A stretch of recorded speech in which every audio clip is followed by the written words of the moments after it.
Imagine a shadow falling over the world, an ancient prophecy stirring from the dust of millennia, a sound of war drums, not from history, but from tomorrow. What if the final war, the ultimate showdown, was on some distant science fiction, but a very real date stamped in the ancient scrolls, a battle so monumental it's simply called Gog and Magog, the name itself resonating with the doom of empires and the ultimate revelation of divine justice? Stop right now and ask yourself this single, terrifying question. Are we already watching the pieces being moved on the colossal chessboard of the end times? Are the nations aligning exactly as the prophets foretold, preparing for that one last desperate invasion of the Holy Land, a battle that promises not just victory or defeat, but the very transformation of all human history? For centuries, theologians, scholars, and casual readers of the Bible have wrestled with the enigmatic figures of Gog and Magog, mentioned first in the haunting poetry of Ezekiel and then amplified in the blazing final chapter of Revelation, a dual reference spanning thousands of years, yet pointing to a single terrifying event, the ultimate military coalition against the people of God. This is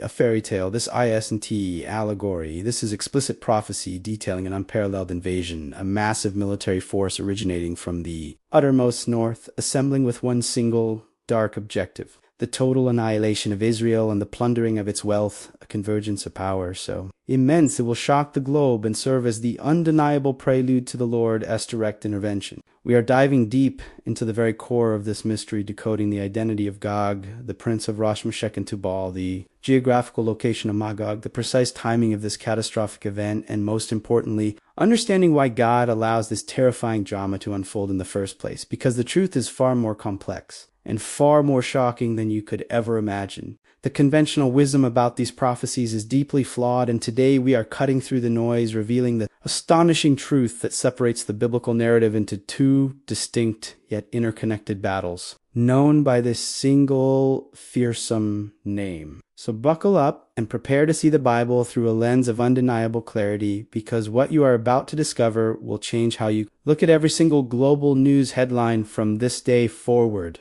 Imagine a shadow falling over the world, an ancient prophecy stirring from the dust of millennia, a sound of war drums, not from history but from tomorrow. What if the final war, the ultimate showdown, was on some distant science fiction but a very real date stamped in the ancient scrolls, a battle so monumental it is simply called Gog and Magog, the name itself resonating with the doom of empires and the ultimate revelation of divine justice? Stop right now and ask yourself this single terrifying question. Are we already watching the pieces being moved on the colossal chessboard of the end times? Are the nations aligning exactly as the prophets foretold, preparing for that one last desperate invasion of the Holy Land, a battle that promises not just victory or defeat, but the very transformation of all human history? The prophet Ezekiel's vision,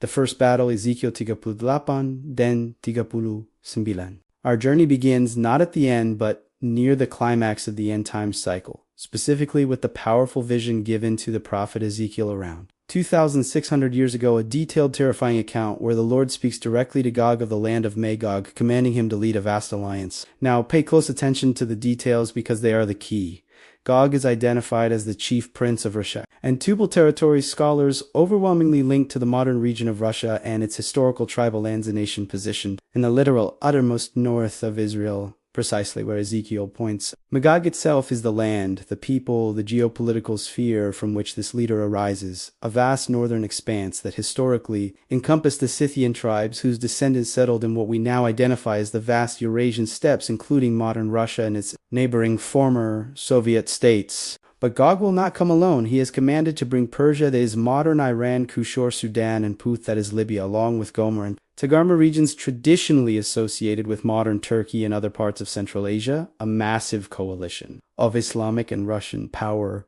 converging on Israel. The motivation for this massive undertaking is explicit and twofold: an insatiable desire for plunder, for the unimaginable wealth that Israel will possess after its final return to the land, in a calculated attempt to wipe the Jewish state off the map when it feels most secure and defenseless, living in unwalled villages. The timing of this specific prophetic invasion is absolutely crucial. Ezekiel states it will happen after Israel's from the nations and dwells safely in the land, a condition that has been visibly fulfilled since 1948. But the safety aspect hints at a specific moment, possibly during a period of temporary peace, perhaps even under the shadow of a future covenant or treaty. that lulls them into a false sense of security. The world will be watching in disbelief as this overwhelming force descends like a storm, like a cloud to cover the land. But this invasion is not destined for success because it's true. Purpose is not the destruction of Israel, but the demonstration of God's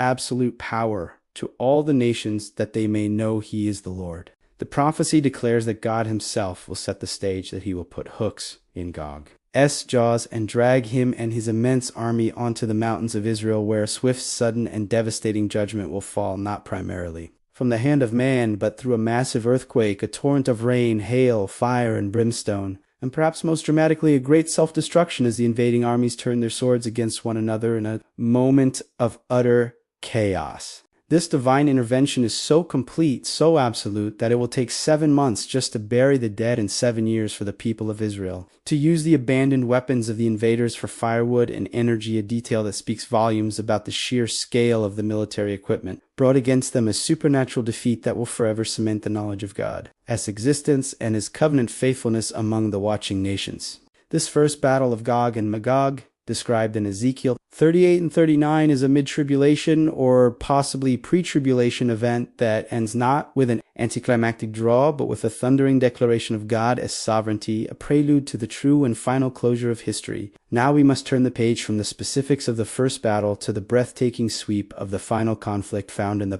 Book of Revelation, a pivotal distinction that many readers tragically confuse by merging two separate events separated by 1,000 years into a single false narrative. The Apostle John, writing centuries after Ezekiel, saw a vision that placed Gog and Magog not at the beginning or middle of the final 7 years of tribulation, but precisely at the very end of the 1,000-year reign of Christ, the glorious period known as the millennium. After Jesus Christ's return, established his throne in Jerusalem, ruled the nations with a rod of iron, and ushered in an era of unprecedented global peace and perfect knowledge, Satan, who was bound for 1,000 years, will be briefly released from his prison to deceive the nations once more. This is the ultimate test of human loyalty, the final proof that the problem lies not merely in external oppression or environment, but deep within the unredeemed human heart. The Revelation account uses the names Gog and Magog not as a specific geographical location or political entity like in Ezekiel, but as a symbolic reference to the massive global rebellion, the final gathering of people from the four corners of the earth who, though living under the perfect rule of Christ, still choose to reject his authority in the end. It is a testament to the persistent nature of sin, a staggering display of unrepentant hearts even after experiencing a world free of war, famine, and disease. These rebels are countless in number, described as the sand of the sea. They will surround the camp of the saints in the beloved city of Jerusalem, the very seat of Christ's global government, in a last desperate attempt to overthrow the King of Kings. This second battle is the ultimate confirmation that only a divine act of salvation, not even a perfect utopian environment, can fully save humanity, because even under perfect conditions, the choice to rebel remains a terrifying possibility. The difference between these two battles is everything. The Gog and Magog of Ezekiel 38-39 is a military coalition of specific northern nations attacking before or during the final period, likely leading up to the return of Christ, and it is defeated by an act of nature and self-destruction to prove God's sovereignty to the world. The Gog and Magog of Revelation 20 is a symbolic global rebellion of all unconverted humanity occurring after the 1,000-year reign of Christ, and it is defeated not by an earthquake but by fire coming down directly from God out of heaven, which instantly consumes the rebels and is immediately followed by the great white throne judgment, the final accounting for all of mankind. The two are separated by the entire millennium, proving that the name Gog and Magog represents not only a specific ancient enemy, but also the spirit of final human rebellion against the divine order. The ultimate revelation, WHY 2 battles. Understanding this distinction gives us immense authority in interpreting current events, because it tells us that the events we see unfolding today, particularly the growing military alliances around Israel that mirror the Ezekiel 38 roster, are the immediate signs, the clock ticking down to the first Gog and Magog event, not the 1,000 years distant final rebellion. The prophecy of Ezekiel is not a historical footnote. It is a geopolitical blueprint for the final moments of this age, a sign so clear and so specific that when we see the alignment of Russia, Iran, Turkey, and their allies forming military ties and expressing open hostility to Israel, we must recognize the undeniable accuracy of the ancient prophetic word This first battle is designed to purge the earth to demonstrate God's power and to set the stage for the dramatic return of Jesus Christ and the establishment of his global kingdom, a powerful confirmation that God has a timeline, a plan, and a faithful commitment to his people and his word. The mystery of Gog and Magog is ultimately a revelation of God's unerring purpose that no human power, no matter how vast or how formidable, can thwart the divine agenda. Every tank, every soldier, every political maneuver aligning against Jerusalem is simply fulfilling a role in a script written thousands of years ago, a script that culminates not in the destruction of Israel, but in the total vindication of the Lord of hosts.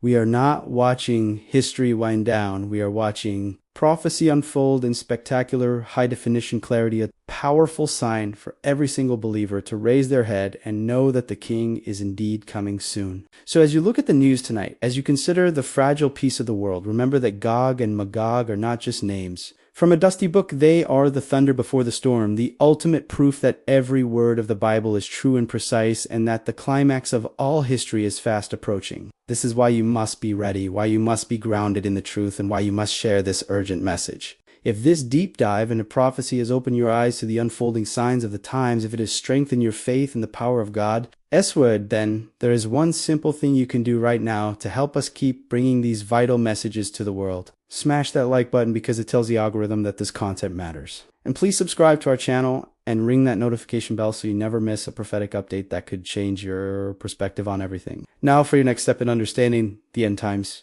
you need to watch our video on the exact identity of the Antichrist. Click the link on your screen right now and continue your journey into the final revelations. Thank you for watching, for seeking truth, and for walking with us toward the glorious return of our King. Until next time, God bless you and keep watching the skies.